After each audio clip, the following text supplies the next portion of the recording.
Steel Magnolias was never meant to comfort you.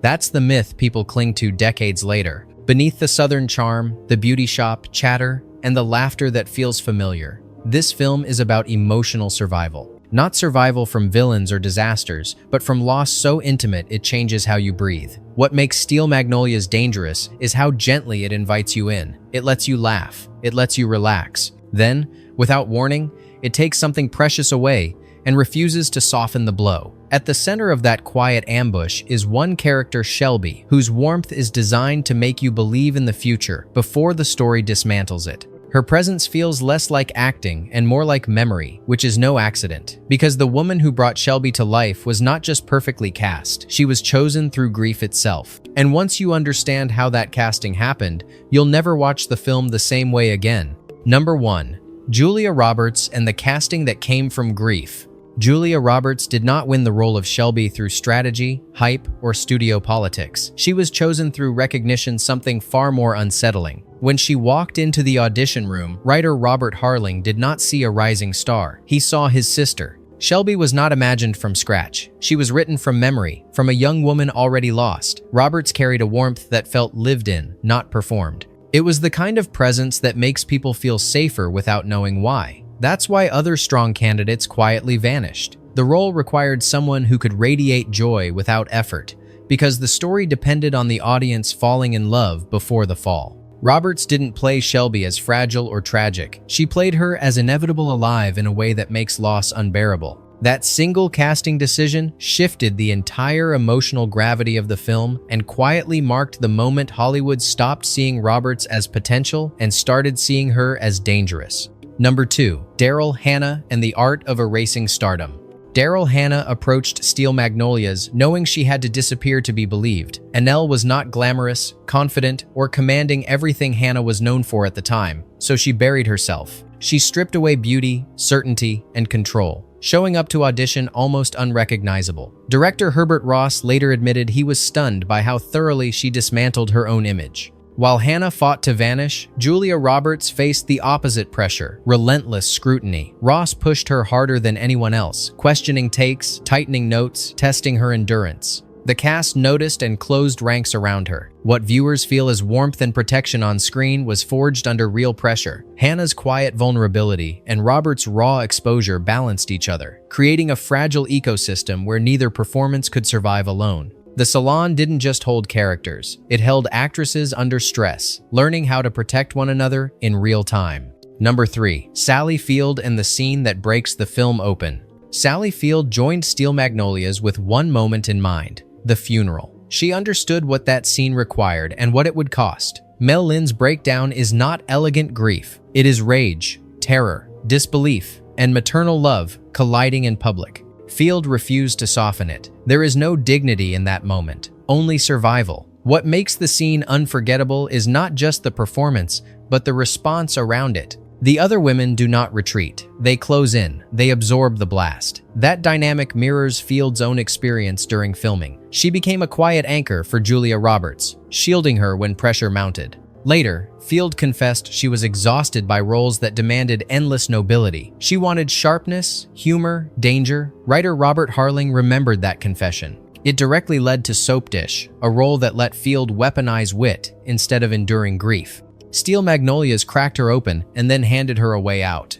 Number 4. Dolly Parton, Shirley MacLaine, and verbal warfare as love. Dolly Parton and Shirley MacLaine understood something crucial. The insults were never cruelty, they were intimacy. Truvy and Weezer slice at each other with surgical precision, but every jab carries history, loyalty, and trust. Parton delivered kindness with steel underneath. MacLaine delivered venom laced with devotion. Their dynamic rejects the myth that strong female friendships must be gentle to be real. Behind the scenes, MacLaine openly challenged the film's dismissal as a women's picture. She argued that men who watched it with women in their lives would leave, changed, not educated, but exposed. The humor works because it's defensive armor. When life threatens to overwhelm, these women reach for laughter like a weapon, not to deny pain, but to survive it together. That balance, affection wrapped in aggression, is why their scenes feel lived in rather than written. Number 5. The Men Who Stay on the Edges by Design. One of the most misunderstood aspects of Steel Magnolias is its treatment of men. Critics often call the male characters thin or underdeveloped, missing the point entirely. In Robert Harling's original stage play, no men appear on stage at all. Not once. They are spoken about, worried over, loved but never centered. The film version added male characters out of necessity, yet kept them peripheral by design. This story is not about men solving problems or carrying emotional weight. It's about women doing the surviving while life happens around them. Husbands come and go, doctors explain and exit, fathers worry silently. But when collapse comes, it's the women who remain in the room. That structural choice is why the film still feels radical decades later. It refuses to redistribute emotional labor for comfort. The spotlight stays where the pain lives, even if that makes some viewers uncomfortable. Number 6. Natchitoches and a story that refused to leave home.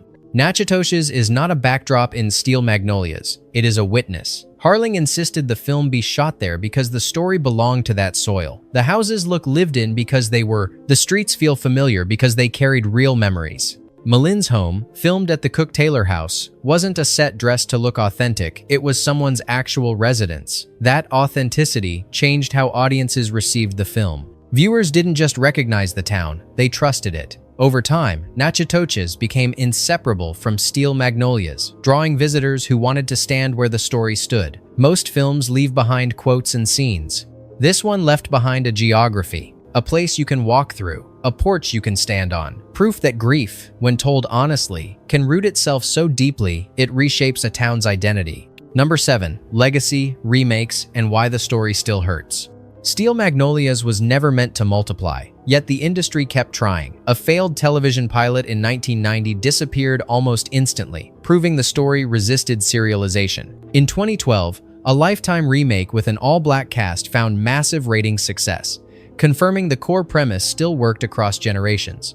Yet Harling himself remained distant from these afterlives. That discomfort makes sense. The original wasn't engineered, it was expelled. Written in 10 days after his sister Susan died from diabetes complications, the script wasn't polished, it was urgent. Real nurses who cared for Susan appeared in the hospital scenes. One of them turned off Shelby's life support on camera, reenacting the most painful moment of Harling's life. That truth cannot be replicated cleanly, and that's why the film endures. It doesn't resolve grief, it coexists with it. And just when you think you understand how it works, the story prepares to cut even deeper. Number 8. The Oscar snub that quietly changed Julia Roberts' career. When award season arrived, Hollywood revealed exactly how it felt about Steel Magnolias, and it wasn't subtle. Out of an ensemble stacked with legends, only Julia Roberts received an Academy Award nomination. Best Supporting Actress. No nominations for Sally Field. None for Shirley MacLaine. None for Dolly Parton. The message was unmistakable. Shelby was the nerve of the film. Roberts didn't win. She lost to Brenda Fricker for My Left Foot, but the nomination did something more important. It repositioned her overnight. She was no longer just charming. She was capable of devastation. Studios began offering her roles built around emotional risk, not just likability. This wasn't a loss. It was a warning shot, and Hollywood heard it loud and clear. Number 9. The Darkest Truth. Shelby was never fiction. The most unsettling fact about Steel Magnolias is also the simplest. Shelby was real. Writer Robert Harling did not invent her. He translated his sister. Susan Harling died in 1985 from complications related to diabetes, and her death left a rupture. Harling couldn't survive quietly. He wrote the stage play in just 10 days, not as craft, but as triage. He later admitted he wasn't even sure it looked like a proper play. He only knew it carried Susan's spirit. That urgency explains everything. The laughter that arrives seconds after devastation. The jokes that feel inappropriate and necessary at the same time. Harling used one brutal compass when he got stuck. What would Susan do? The answer was always the same. She would say something outrageous to keep everyone breathing. That instinct built the film's emotional engine. Steel Magnolias doesn't comfort because it can't. It survives. And that's why, decades later, it still hurts exactly where it should. Number 10. The funeral scene was so real, it permanently broke the set. The famous funeral scene in Steel Magnolias didn't just devastate audiences, it destabilized the entire production. Once Sally Field finished Malin's breakdown, the set fell silent in a way crews later described as unsettling. No one yelled, "Cut," with relief. Several cast members were openly crying, not in character, but as themselves. What most viewers never learned is that director Herbert Ross allowed Field to run longer than planned, refusing to interrupt the emotional surge. Even more disturbing, the hospital sequence surrounding Shelby's death used real medical staff who had cared for Susan Harling, the real woman behind Shelby. One nurse on screen had performed the same action in real life. That moment was not rehearsed grief. It was memory being replayed under studio lights. From that day forward, cast members said the tone of the film changed. Steel Magnolias stopped feeling like a movie. It felt like something they had survived together. In the end, Steel Magnolias doesn't linger because of nostalgia, hairstyles, or quotable lines. It lingers because it tells a truth many films are too polite to touch. That love does not protect you from loss. It only gives you something worth losing. The women in that beauty shop don't survive because they are stronger than pain. They survive because they refuse to face it alone. They argue, they insult, they laugh at the wrong moments, and when grief finally collapses the room, they close ranks and hold the line. That's why this story still lands harder as you get older. You've lived long enough to recognize the cost behind every smile. You understand that humor isn't denial, it's armor. And you know that the people who stay when everything breaks are the ones who matter. Steel Magnolias isn't a tearjerker you outgrow. It's a mirror that sharpens with time. If this story still lives with you, take a moment to like this video, subscribe to the channel, and share your memories in the comments. Which scene still hits you the hardest and why? Your stories keep these films alive long after the credits fade.